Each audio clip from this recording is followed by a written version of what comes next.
Boa noite a todos. Que as bênçãos do divino amigo Jesus continuem conosco e que nós possamos, neste encontro breve, refletir sobre um tema de muita importância. O apóstolo Pedro nos chama a atenção nesse texto para a situação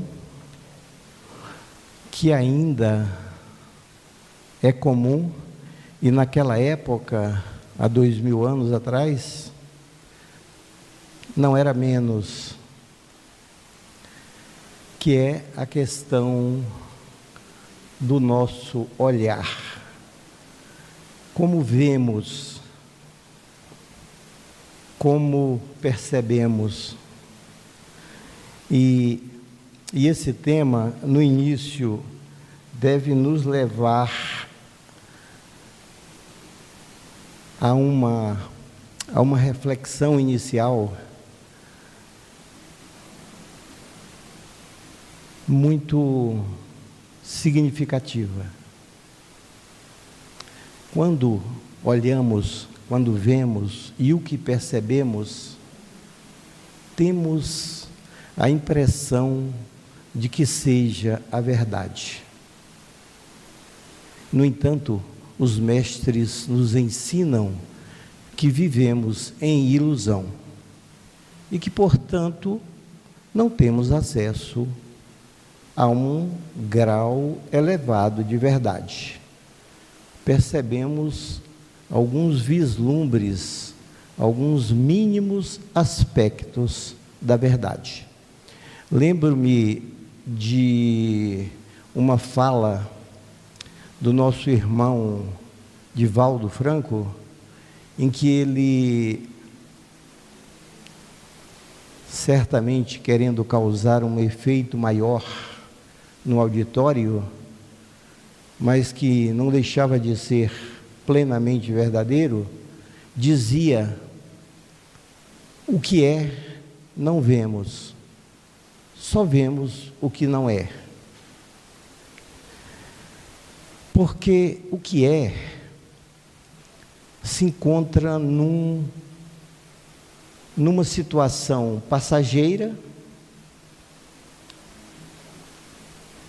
que ontem não era, hoje já é, e amanhã provavelmente não será mais da mesma forma. Portanto, embora o momento presente seja o grande momento das nossas vidas, o que nos resta, o mais importante da vida se encontra no presente, e é por isso que temos que ter a atenção com ele, mas essa atenção deve nos levar a esse entendimento, que é exatamente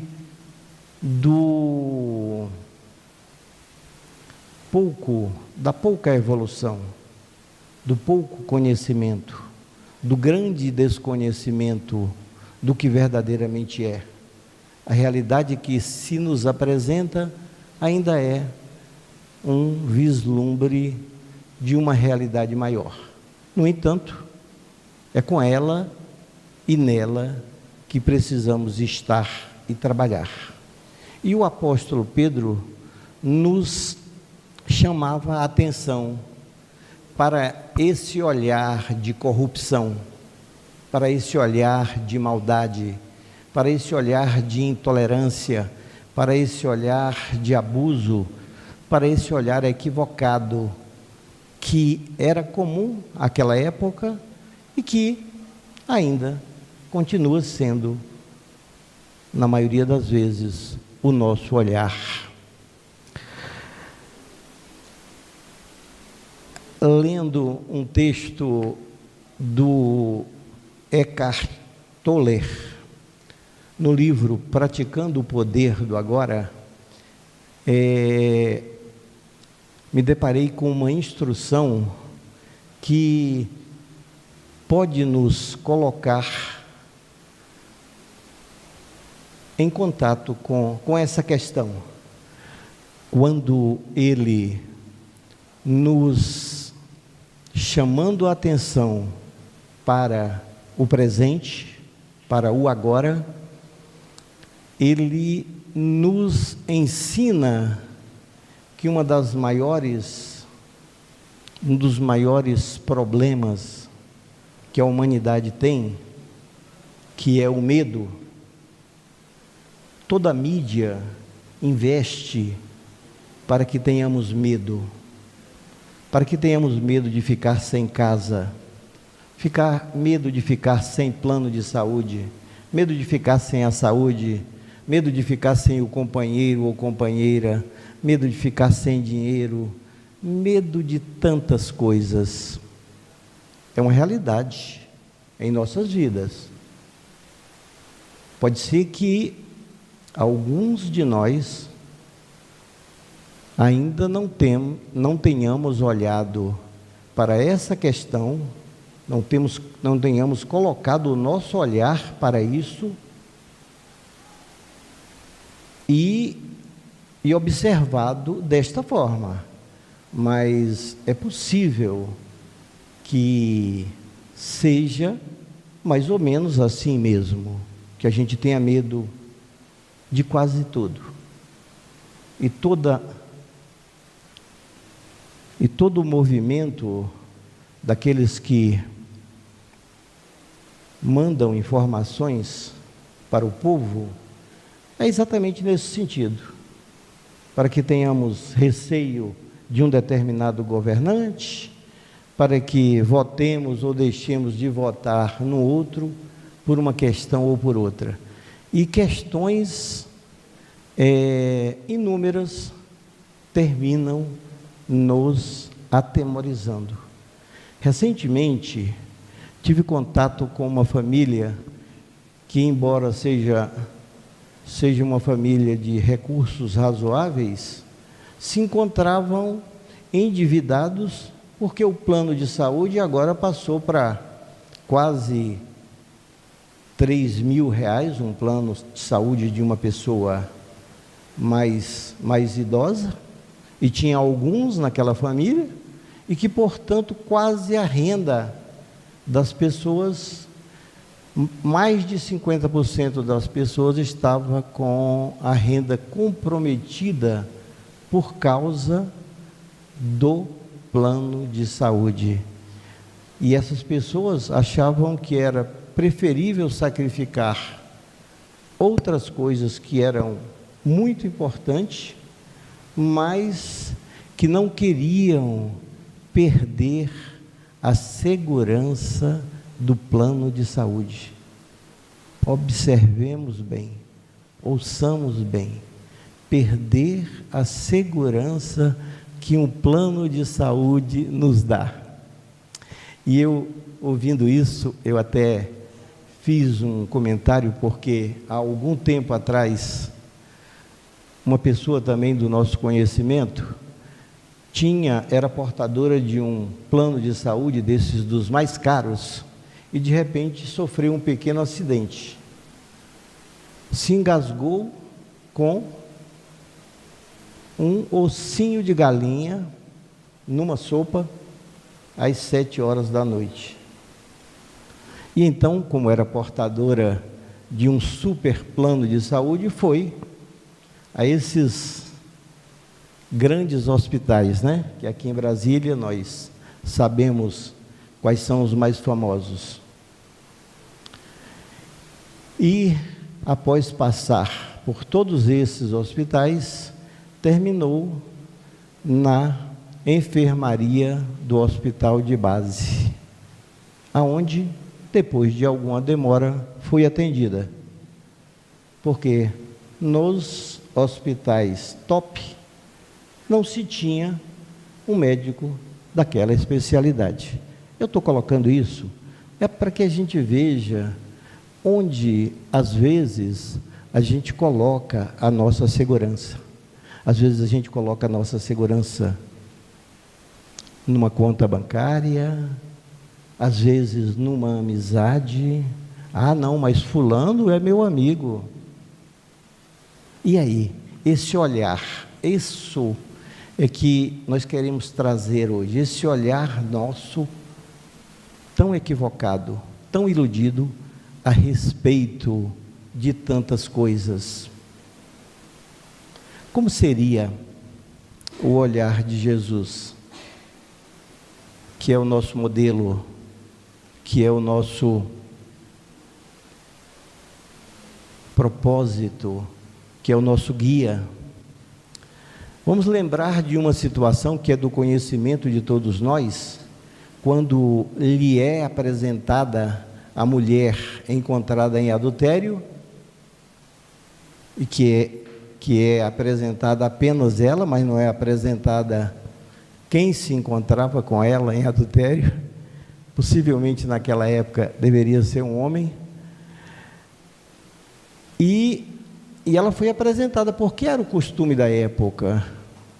E ainda nós temos muitos costumes que não são muito diferentes disso. A mídia noticia hoje muitas coisas de violência em relação à mulher, e parece que é só objeto da nossa... Nos impactamos, mas pouco temos feito para uma verdadeira solução. Embora tenhamos uma legislação das mais avançadas nesse campo, mas o certo é que a legislação sem a prática e sem atitude não resolve as questões. Mas Jesus, naquela situação, e certamente posto à prova para ver como ele interpretava, como ele via, como ele se manifestava sobre aquela situação, como diz ele? Deve ela ser apedrejada porque foi encontrada naquela situação, embora fosse o costume da época? E se dissesse o contrário, estaria rompendo com toda a lei vigente, o costume vigente naquele momento da humanidade? E aí vem o olhar do mestre. Ele sabia que lidava com pessoas que estavam acostumadas àquilo e que achavam que aquilo era o correto, que a consciência deles estava naquele nível. Observem a questão da consciência, como é delicada. Recentemente vimos uma entrevista de um alto servidor do Estado que ganhava por dia muito mais do que 95% da população brasileira ganha por mês. E ele, uma pessoa inteligente, uma pessoa com qualidades, com recursos da fala, como disse, olha a fala dele, que de uma certa forma é a nossa fala também, é a fala do homem comum, do homem egoísta, do homem que vê o seu interesse quase que exclusivamente, ou pelo menos em primeiro plano. Ele disse: eu não entendo que eu ganhe muito, o povo é que ganha pouco.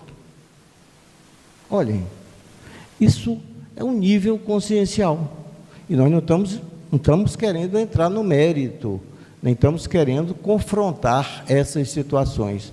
Nós estamos falando de um nível de consciência de uma humanidade que já recebeu a visita de muitos mestres, inclusive do Senhor Jesus, com as suas instruções de fraternidade, de solidariedade, de amor ao próximo, e mesmo assim ainda estamos nesse ponto. E então nós nos lembramos como Jesus se comportou naquele momento.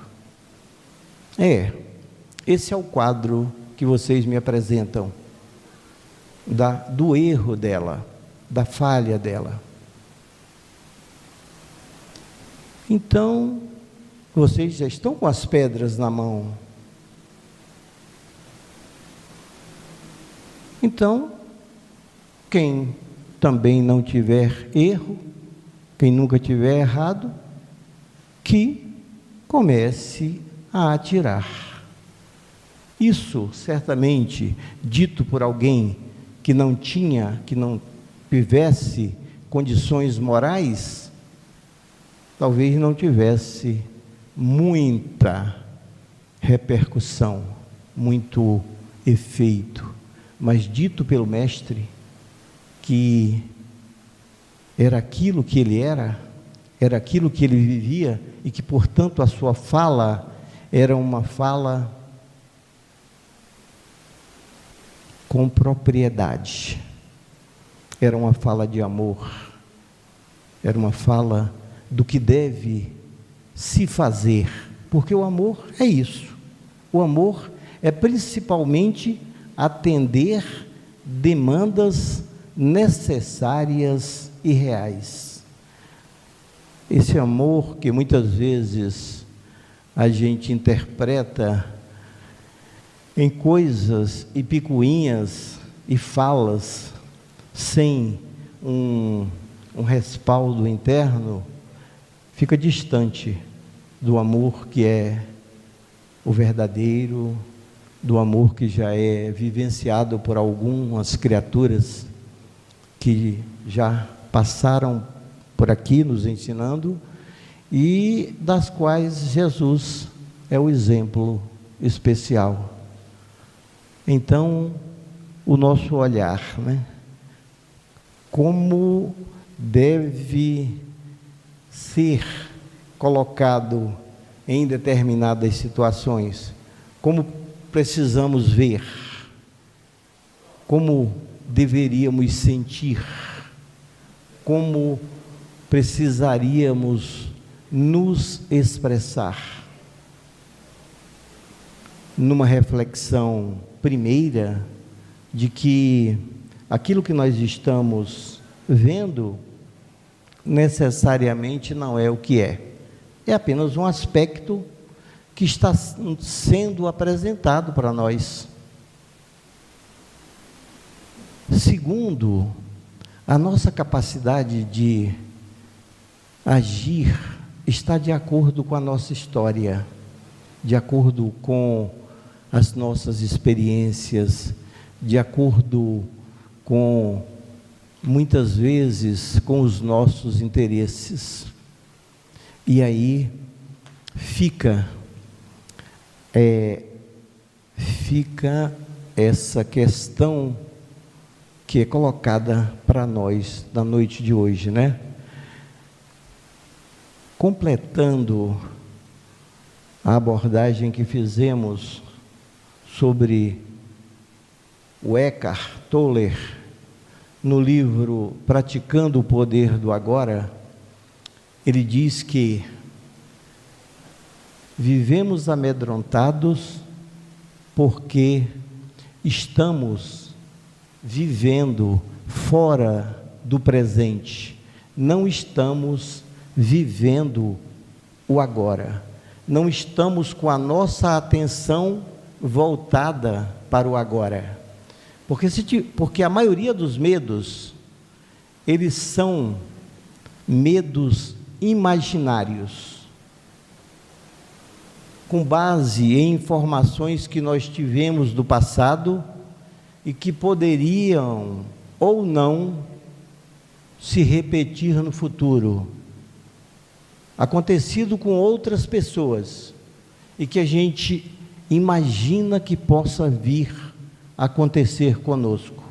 Mas o autor diz que se nós estivermos vivendo com atenção, porque é também a grande lição de Jesus, o grande convite do mestre, além da oração, a atenção, nós estando em atenção, que certamente é o estado de presença, é o estado de agora, nós vamos fazer o que for necessário fazer, mas sem medo, mesmo porque tudo está sendo cuidado pelo divino. A espiritualidade cuida de tudo que precisa ser cuidado, e é claro que nós também temos que ter os nossos cuidados, mas não o temor. Cuidar, ter atenção no presente, olhar a vida e as situações que se apresentam, viver a vida que se apresenta para nós nesse instante, num estado de atenção, num estado de presença, num estado de entrega, numa confiança no divino, numa confiança na espiritualidade, que sempre cuidou desse universo, que sempre cuidou desse planeta, que sempre cuidou e sempre cuidará de tudo e de todos. Que possamos ter esse olhar de confiança, esse olhar de paz, esse olhar de compreensão, esse olhar de amor. Obrigado a todos.